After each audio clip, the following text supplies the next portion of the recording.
బుల్టెన్లో మరో breaking news చూస్తున్నాం. హైదరాబాద్లో మూసీ ప్రక్షాళనపై రెవెన్యూ అధికారులు దృష్టి పెట్టారు. జీహెచ్ఎంసీ సాయంతో ఇళ్ల కూల్చివేతలు ప్రారంభించారు.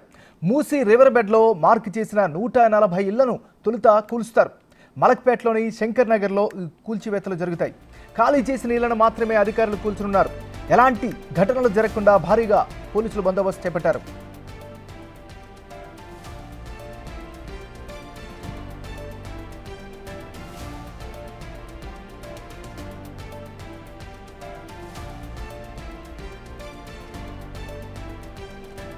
రివర్ బెడ్లో ఇల్లు ఖాళీ చేసిన వారికి ప్రభుత్వం ఉచితంగా డబుల్ బెడ్రూమ్ ఇల్లు కేటాయించింది. దగ్గరుండి వారితో గృహ ప్రవేశం కూడా చేయించింది. ఎవరిని బలవంతంగా ఇల్లు ఖాళీ చేయించబోమని అధికారులు స్పష్టంగా చెప్పారు. ఎవరూ ఆందోళన చెందాల్సిన పని లేదని చెబుతున్నారు.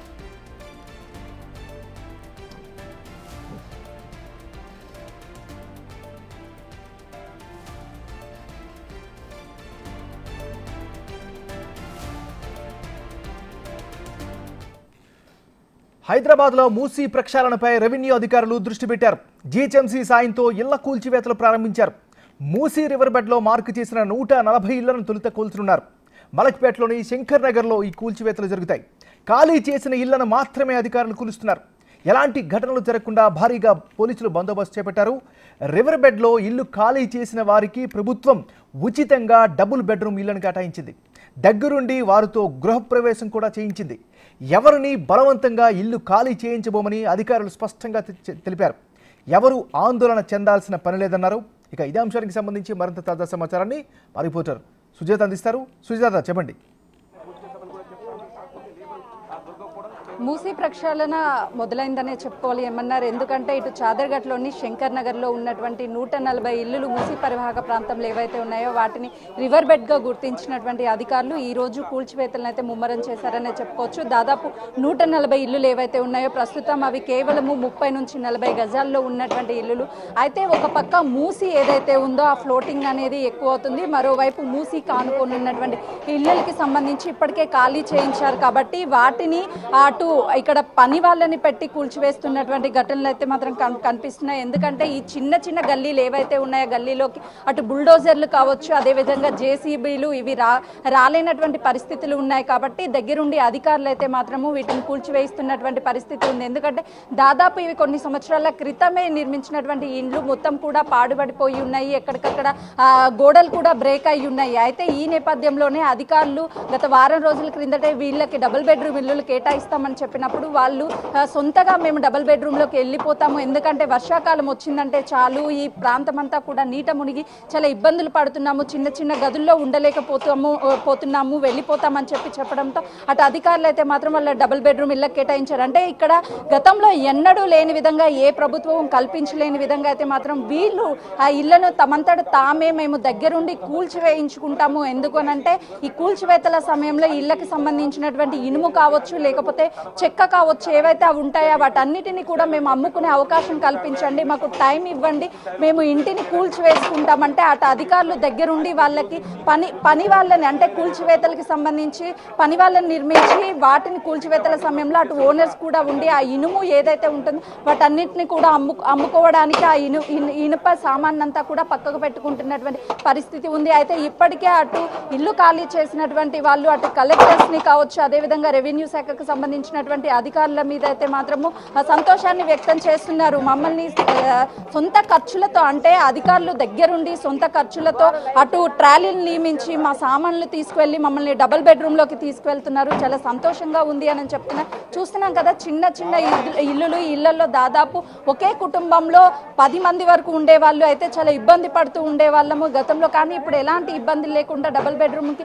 పంపిస్తున్నారని చెప్తున్నారు. దాంతో పాటు లోపల చూస్తే అటు కుటుంబ సభ్యులంతా కూడా వాళ్ళ సామాన్లు వాళ్ళే తమంతట తామే బయటికి తీసుకొచ్చుకుంటున్నటువంటి పరిస్థితి ఉంది. డబుల్ బెడ్రూమ్లు ఏదైతే కేటాయించారో లక్కీ డ్రా ద్వారా ఆ లక్కీ డ్రాలో వచ్చినటువంటి దూర ప్రాంతాలకు వెళ్తే వీళ్ళ పిల్లల భవిష్యత్తుకి సంబంధించి అంటే అటు చదువులకి సంబంధించి కావచ్చు, ఇతర సౌకర్యాలు పని వసతులు లేకుండా ఇబ్బంది పడే అవకాశం ఉంటుంది అని చెప్పేసి దగ్గరగా ఉన్నటువంటి డబుల్ బెడ్రూమ్ ఇళ్ళకి వీళ్ళని పంపించడం పట్ల వీళ్ళు సంతోషాన్ని వ్యక్తం చేస్తున్నటువంటి పరిస్థితి ఉంది. అంటే ఈ రోజు ఇక్కడ ఉన్నటువంటి 140 ఇల్లులు ఏవైతే ఉన్నాయో పార్కింగ్ చేసినటువంటి విల్లలకి సంబంధించి 40 మందిని అయితే మాత్రము ఇంటి నిర్మాణాలను కూల్చివేయడానికి పెట్టినటువంటి పరిస్థితి ఉంది. దాదాపు ఈరోజు సాయంత్రం వరకు కూడా 80 నుంచి 90 ఇళ్ల వరకు కూల్చే అవకాశం ఉంటుంది. ఎందుకంటే బుల్డోజర్లు కావచ్చు, అదేవిధంగా జేసీబీలు లోపలికి రావు కాబట్టి అటు మూసి ప్రవాహం కూడా ఫ్లోటింగ్ ఎక్కువవుతున్నటువంటి ఈ సమయంలో కేవలము మూసి పరివాహక ప్రాంతానికి అంటే మూసీకి అతి సమీపంలో ఉన్నటువంటి ఇల్లు ఏవైతే ఉన్నాయో వాటిని మొదట కూలుస్తారు. ఆ తర్వాత కొంచెం మూసీకి దూరంగా ఉన్నటువంటి వాటిని కూడా కూల్చే అవకాశం ఉంటుంది. చూస్తున్నాం కదా, ఒకవైపు ఇంటి యజమానులు ఉన్నారు, మరోవైపు పనిచేస్తున్నటువంటి వాళ్ళు. అంటే ఇది ఏదైతే ఒక రూమ్ నుంచి 2 గదులు ఉన్నటువంటి ఇల్లు ఏదైతే ఉందో 30-40 గజాల్లో ఉన్నటువంటి ఇల్లుని 4 నుంచి 5 వరకు అటు గడ్డపార సహాయంతో అదేవిధంగా కొన్ని పనిముట్ల సహాయంతో అయితే మాత్రము వీటి నిర్మాణాలను కూల్చివేస్తున్నారు. అంటే దీంతో కూల్చివేసేందుకు ఎక్కువ టైం పట్టినప్పటికీ కూడా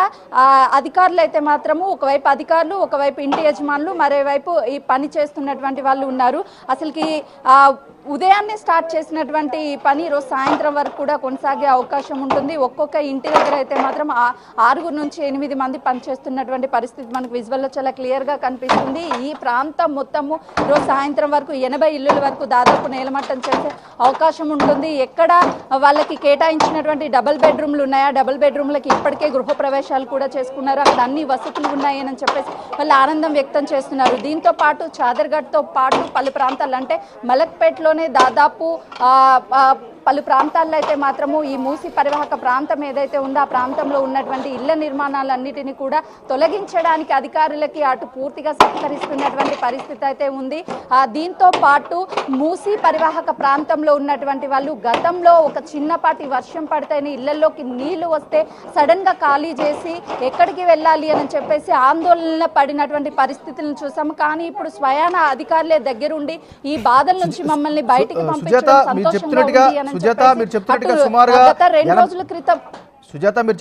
సుమారు 80 నుంచి 100 ఇళ్ల వరకు కూడా ఈరోజు సాయంత్రం వరకు కంప్లీట్ అయ్యే అవకాశం ఉందని చెప్తున్నారు. కంప్లీట్ అయ్యే అవకాశం ఉందా, లేకపోతే పెద్ద యంత్రాల సహాయంతో ఏమైనా క్లియర్ చేసే అవకాశం ఉందా? ముందుగా అయితే ఏమన్నారు, కేవలము పని వాళ్ళ సహాయంతోనే అంటే వీటిని తొలగిస్తారు. ఎందుకంటే జేసీబీలు వచ్చే అవకాశం లేదు.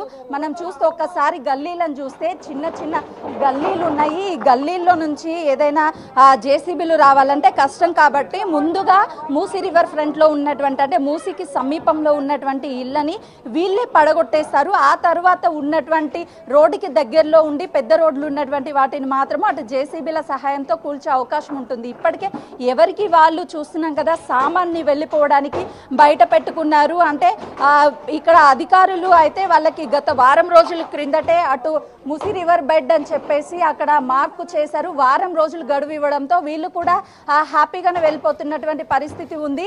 మరోవైపు అటు డబుల్ బెడ్రూమ్లు ఏవైతే కేటాయించారో ఆ ఇళ్ళని చూసుకొని వచ్చిన తర్వాత వాళ్ళకి సాటిస్ఫై అయిన తర్వాత మాత్రమే వెళ్తాము అని చెప్పి వీళ్ళు ఏదైతే చెప్పారో దానికి ఆఫీసర్లు కూడా అధికారులు అంగీకరించడంతో వీళ్ళు ముందుగా వెళ్ళి అక్కడ కేటాయించినటువంటి ఇళ్ళనైతే మాత్రము చూసుకున్నారు. ఆ తర్వాత మాత్రమే అక్కడికి డైరెక్ట్గా మనం చూస్తున్నాం కదా, ఈ ఆటోలో కూడా వాళ్ళకి సంబంధించినటువంటి సామాన్ మొత్తాన్ని సర్దుకున్నారు వెళ్ళిపోవడానికి. ఒకవైపు ఇంటి కూల్చివేతలు చేపడుతుంటే మరోవైపు గత వారం రోజుల క్రిందట కొంతమేరకు వీళ్ళు మేము వెళ్ళము అని చెప్పినప్పటికీ అప్పుడు వెళ్ళినటువంటి 15 కుటుంబాలు ఏవైతే ఉన్నాయో మొదట్లో వాళ్ళు వెళ్ళిన తర్వాత అక్కడ ఉన్నటువంటి పరిస్థితులు ఏ విధంగా ఉన్నాయి, అక్కడ వాళ్ళకు ఉన్నటువంటి అనుకూలమైన పరిస్థితుల గురించి చెప్పగానే మిగతా వాళ్ళు కూడా ఈ చిన్న చిన్న గదుల్లో మేము ఎందుకు ఇంకా ఎన్ని సంవత్సరాలు ఇబ్బంది పడుతూ ఉండాలి, డబుల్ బెడ్రూమ్లకు వెళ్తే మా జీవన శైలి కూడా మారే అవకాశం ఉంటుంది, పిల్లలకి దగ్గరలో స్కూళ్ళు ఉంటాయి ఇవన్నీ అని చెప్పేసి వాళ్ళంతటి వాళ్ళే సొంత వాహనాల్లో అయితే మాత్రము ఈ సామాన్ని తీసుకువెళ్తున్నటువంటి పరిస్థితి అయితే ఇక్కడ ఉంది ఏమన్నారు. Thank you Sujatha.